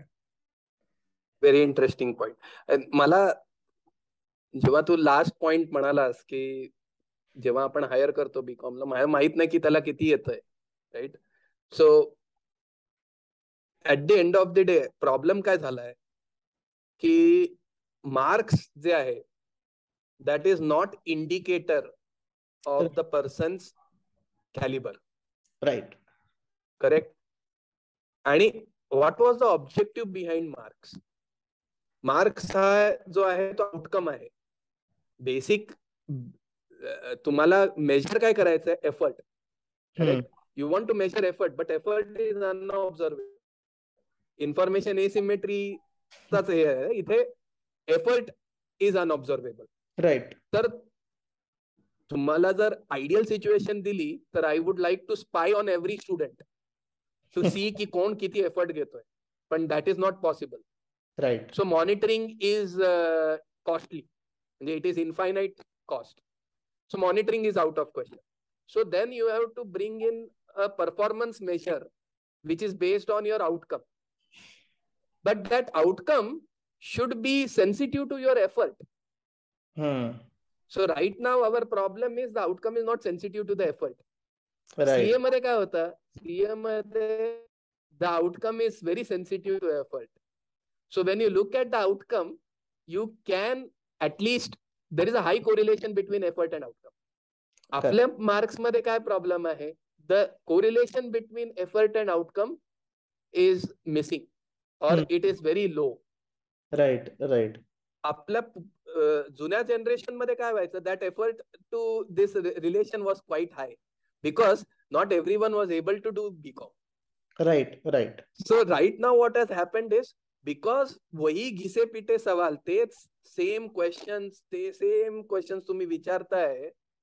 So people have know how to beat the test. म्हणजे they only prepare for the test. So they are not having that knowledge. त्याच्यामुळे तो आपल्याला त्रास होतो. Right. तर एक मेजर चेंज जो मला असं वाटतं, that is in how we are designing the questions. Even CA मध्ये आता जर तू बघितलंस तर there is a lot of, मला CA मध्ये आता I am digressing a little. There is a lot of hue and cry about of the older chartered accountants की काय आजची CA ची मुलं तर क्लासेसला जातात, क्लासेसमुळे क्वालिटी कमी झाली आहे, एक्सेट्रा एक्सेट्रा. पण मला सांग की क्लासेस का सर्व्हाइव्ह करतात, कारण ते प्रश्न जे आहेत ते रिपिटेटिव्ह येत आहेत. If you start asking creative questions, correct, then you will not be able to master the way to knack you can't master the knack of clearing the exams. Correct. So you have to be very creative on that front. So मला असं वाटतं की the exam patterns need to change. Of course this will have a lot of implications. म्हणजे you will not be able to cater to the average student, which will be a problem. Now ते कसं solve करायचं, that I have no idea. Is it a good idea to have lesser graduates than what we have today? Along with that, मला असं वाटतं की if that is the route that we would like to take, then we will have to develop a separate way of creating education for people who will specialize in skills. For example, barber आहे, तर barber साठी if we can have a separate barber school. आता issue काय होतो की अरे मी हे शिकलोय, मी का पिझ्झा डिलिव्हरी करायचा, पण पिझ्झा डिलिव्हरी साठी पण एक शिक्षण असेल. So then you are an expert in that area. बार्बरचा जर कोर्स असेल तर you are an expert barber. So तुम्ही शिकलात, पण तुम्ही एका स्पेसिफिक एरियामध्ये शिकलात. सो जेव्हा मी फॉर एक्झाम्पल सचिन तेंडुलकर 12वीत शिकलाय, पण तो क्रिकेटमध्ये एवढा मोठा शिक्षण घेतलंय ना त्यांनी. If we can institutionalize those skills, correct, that you become a bachelor's in sports management, you become, so then it will give a lot of social credibility to these people, because we can't change the mindset of the society. So we will have to design systems that will give them credibility in the society. तर मला असं वाटतं की the moment we make this difficult, the exams difficult in these domains, we will have to open up education's opportunities in other domains which we have not institutionalized as of now. Be it a mechanic, be it a plumber, त्याच्यासाठी वगैरे एक special जर school असेल ज्याच्याकडनं तुम्हाला जर certification असेल, so then you can also say की अरे मैं भी सीखा हूं, मी पण शिकलोय. तर ते मला वाटतं की all these changes will have to happen hand in hand. You cannot do things in isolation. That is one. Second thing मला असं वाटतं की बीकॉम मध्ये किंवा अकाउंटिंग मध्ये the education or the syllabus that is drafted, there is not much conversation that takes place with the corporate world. Practitioners बरोबर बोलून काय स्किल सेट तुम्हाला पाहिजे तुमच्या कॅन्डिडेट्स मध्ये, ते खूप महत्वाचं आहे. आणि त्या स्किल्स वरती काम करणं जरा इम्पॉर्टंट आहे. जसं डेटा अनालिटिक्स आहे. डेटा अनालिटिक्स म्हणजे एक्झॅक्टली काय आहे, जे आपण आधी करायचो तेच आहे. It is just that now we are able to do it on a bigger scale, but that will involve statistics, that will involve teaching mathematics, which in BCom we have not given that much importance. Right. दुसरी गोष्ट आपल्याला माहिती आहे की artificial intelligence चे implications खूप important आहेत. पण आता अकाउंटिंग स्टुडंट्सना काय शिकवायचं? Not how you design this systems, because that is not what they are going to do. What you will have to teach are the behavioural aspects, की हे जे मॉडेल जर मी अप्लाय केलं तर त्याच्यामुळे काय बायसेस क्रिएट होतात का? फॉर एक्झाम्पल, मी जर AI ऑगमेंटेड लेंडिंग करतोय बँक्स मध्ये, त्याच्यामध्ये जुन्या काळात जर काही बायसेस होते तर तुमच्या ट्रेनिंग डेटा सेट मध्ये पण बायसेस आहेत. तुमच्या ट्रेनिंग डेटा सेट मध्ये पण बायसेस आहेत, तर तुम्ही डिसिजन्स पण बायस डिसिजन घेणार. अशा सगळ्या बिहेवियरल इम्प्लिकेशन शिकवणं खूप गरजेचं आहे. जर आपल्याला सिलेबसच्या थ्रू ते सप्लिमेंट नाही करता आले तर आपल्याला सेपरेट सेशन्स करावे लागतील. We will have to invite speakers. So we will have to have a separate budget wherein every week or every fortnight or at least every month we are able to invite speakers. And now the cost has reduced drastically for colleges. You can do it online. Yeah. So you can have expert speakers who know the subject, who know have an understanding of the behavioral aspects of artificial intelligence. You can invite them and have a session. तर मला असं वाटतं की ह्या दोन गोष्टी खूप important आहेत. क्रिएटिव्ह एक्झाम सेटिंग, पण creative exam setting will have its own consequences. So you will have to develop other streams for those people who will not be able to fit into this system. आणि दुसरी गोष्ट म्हणजे syllabus upgrade करणं in consultation with the corporate, in consultation with the employers. And if you are not able to do that, at least have sessions of people who are experts in their fields. You bring them in and allow the students to interact with them. Right. Nice. Actually, important suggestions आहेत ते.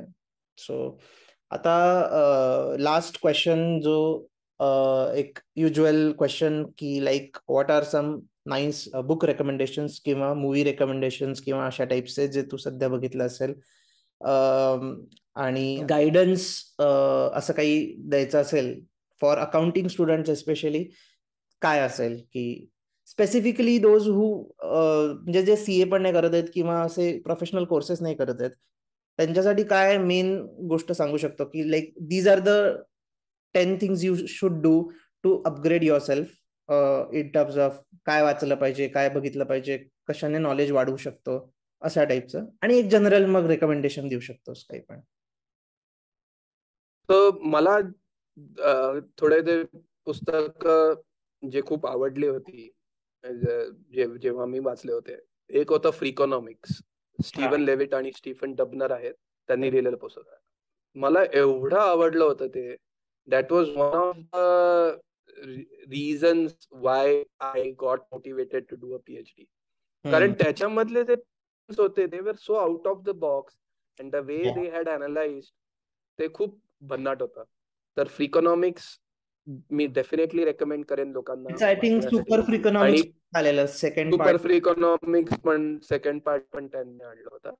फ्रीकॉनॉमिक्स चे podcast पण होतात. Podcast I listen to those podcast many times. मी खूप podcast ऐकतो. अजून एक पॉडकास्ट जे मला खूप आवडतं which is related to economics is George Mason युनिव्हर्सिटीचं एक पॉडकास्ट आहे. That is really good. Another book मी जे वाचलेलं आहे कॉझल इन्फरन्स वरती, स्कॉट कनिंगहॅमचं पुस्तक आहे causal inference. It is really good if someone is interested in doing PhD, काय करायचं हे ऍनालिसिस वगैरे. मग similarly thinking fast thinking slow म्हणून पुस्तक आहे. डॅनियल कॅनेमनने लिहिलेलं पुस्तक आहे. सायकोलॉजी आणि डिसिजन मेकिंग वरती आहे. खूप मस्त पुस्तक आहे. Daniel Kahneman is another Nobel laureate who won the Nobel Prize in Economics and Decision Science. आणि मूवीज मला आता लगेच काही मूवीज लक्षात नाही येत जे मी म्हणजे सुटेबल फॉर दिस पर्टिक्युलर हे. तसं मी सध्या तरी बिग बँग थिअरी बघतोय, but that is not in line with the with the current topic on that. पण पुस्तकं मला ह्या 2-3 पुस्तकं मला मी डेफिनेटली रेकमेंड करेन. अजून एक आहे grow the pie, which is specific to accounting and finance types. That is written by Alex Edmans. Alex Edmans is a professor at London Business School. It's a very good book, Grow the Pie म्हणून आहे. Where the basic idea of that book is doing well for the society will also help shareholders. So that was a big takeaway from that book. Mug about the skill sets, 5-6 गोष्टी ज्या कराव्या लागतील. I think if someone is interested in PhD, I would definitely recommend them working under a professor as research assistant for 1 or 2 years before they come into the PhD program. कारण PhD चे expectations पण change होत आहेत. So there are programs which are doing like a pre-PhD program. कारण the expectations at PhDs are increasing. म्हणजे तुम्हाला first day पासूनच data analysis यायला पाहिजे, प्रोग्रामिंग लँग्वेजेस यायला पाहिजे. So it is basically becoming more towards your ability to use computers in analysis. तर I highly recommend करेन की students go for research assistantship. IIM बँगलोरमध्ये प्रोफेसर्स आहेत, IIM अहमदाबादमध्ये आहेत, ISB मध्ये रिसर्च असिस्टंट पोझिशन्स असतात. So if you have the skills, try to develop those skills. Do some courses on Python, Coursera वरती किंवा EDX वरती. तर ऑनलाईन खूप प्लॅटफॉर्म्स आहेत ज्याच्यामधून तुम्ही या सगळ्या गोष्टी शिकू शकतात. Learn statistics, learn basic econometrics. One of the best books that I can suggest is Jeffrey Wooldridge म्हणून आहेत. त्यांनी इंट्रोडक्शन टू इकॉनॉमेट्रिक्स म्हणून इंट्रोडक्टरी इकॉनॉमेट्रिक्स वरती पुस्तक लिहिलेलं आहे. That is widely used. If you search for Jeffrey Wooldridge, that particular book itself 70,000 वेळा तरी साईट केलेला आहे लोकांनी रिसर्च मध्ये. And I was lucky enough that Jeffrey Wooldridge हे माझ्या डिझर्टेशन कमिटीवरती होते आणि मी त्यांच्याबरोबर त्यांच्याकडून 3 कोर्सेस शिकलोय इकॉनॉमेट्रिक्स वरती, because he is a faculty at Michigan state university. So हे मी डेफिनेटली रेकमेंड करेन. Investing in statistics, investing in learning data analytic skills, like learning Python or learning some language. Python will be better. Okay, thank you. मस्त conversation झालं आहे आणि बरेच दिवस झाले वाट बघत होतो कॉन्व्हर्सेशनची. सो फायनली आपण आता हे केलेलं आहे. So I am really happy. आणि आपण हे sort of interview cum conversation असं केलं आणि आय होप ऑडियन्सना पण आवडलं असेल. So really thank you Haridada. आणि परत नक्कीच अजून एका वेगळ्या कुठल्या तरी टॉपिक वरती किंवा ह्याचाच एक एक्सटेन्शन म्हणून आपण एक वेगळ्या टॉपिक वरती गप्पा मारू शकतो. आणि या thank you Swapnil for this opportunity. And I really enjoyed. आपण गप्पा मारल्यात, मला कळलं पण नाही की ऑलमोस्ट 2 तास आपण बोललोय. सो तुला एडिटिंग करावं लागेल. But it's good. थँक्यू.